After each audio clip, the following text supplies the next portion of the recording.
all.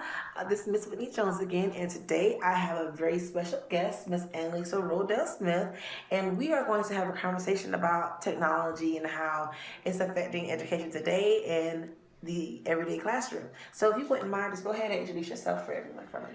Okay, I've been teaching social studies for the last 8 years. I'm entering into my 9th year at Dr. Ronald E. McNair School of Technology, Communication, and Leadership. We are a one-to-one technology school with focus in project-based learning.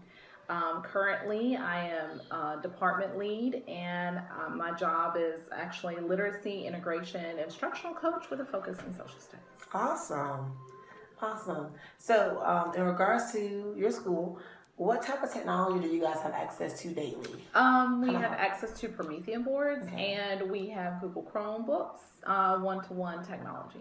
Okay, awesome. How do you take the technology that you have, the hardware, and change your strategies, your methods to fit your instruction within your classroom? Okay, usually what we do is we have different things that we'll use, different apps or programs to differentiate instruction. A lot of times I'll use Nearpod in conjunction with my Promethean board. Nearpod is an app that allows me to control what the students look at. It also allows me to embed links into their program so they can just click on the links. If anybody goes off of it, their name and a red dot will appear. That lets me know they're not on the proper web page. So it's really good for management as well. Okay, and that was whole group instruction? Yes, that's usually whole group instruction. And then if I wanted to do small group instruction, we may use a program like Quizlet.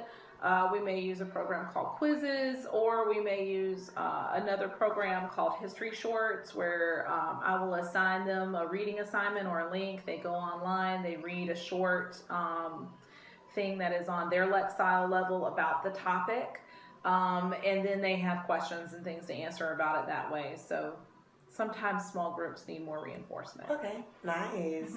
What is your favorite software to use out of all of those? I know you use a lot, but what is your favorite? Probably ZipGrade saves my life. It's the best $7.99 you'll ever spend. Take your money and use it. The other thing that I really love to use is Quizzes, because Quizzes creates classroom competition. It helps with our classroom environment by doing that.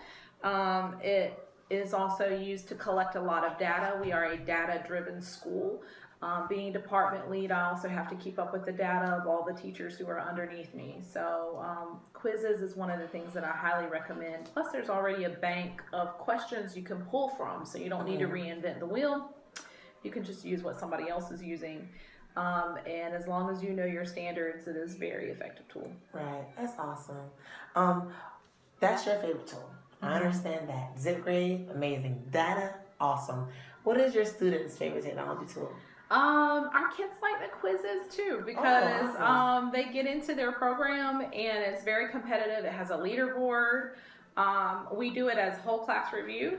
We also use it for exit tickets, and then we also use it as class competition. So I'll have my first period compete against my second period for time outside, or for computer time, or for whatever ticket store, whatever I want to give out.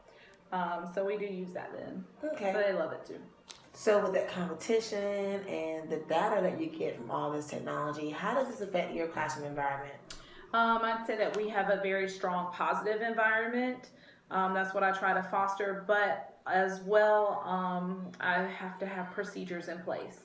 And so as long as you are a teacher that has good management and your procedures are very well established, technology is a great tool. Okay, awesome. Can you see technology changing the education of the future? Do you see it really taking over? No, I'm a proponent of balanced learning. I feel like a kid needs to know how to read a map as well as how to do GPS. Right. Matter of fact, this year we're going to experiment with some GPSing in our local town for our South Carolina history class. So I want them to create historical landmarks and GPS them on a map for a virtual tour. Oh, nice. So something like that. But they also need to be able to read coordinates, longitude, latitude, and a real map, a real globe, a real atlas. Okay. So you're we use definitely both. in for the blended learning. Gotcha. All right. Is there a certain concept, technology application that you wouldn't mind saying that, all right, every teacher out there needs to know this application or needs to know that this is what technology is? I would say that every teacher needs to have a working knowledge of Google Suites. Mm. You need to know how to use your Google Forms, your Google Docs, Google Slides, and you need to know how to use it on a level to where you can teach your students. In our school district, our children get one-to-one technology in the 7th grade. So that means my 2 classes that I have of 7th grade this year coming up are not only are they state tested, but they also have to learn all this technology and how to use it as well, because there's not another course before that. I think we're working in our district to change that, but I would definitely say you have to be familiar with the Google Suites or you're not going to be able to work the Google Chromebooks.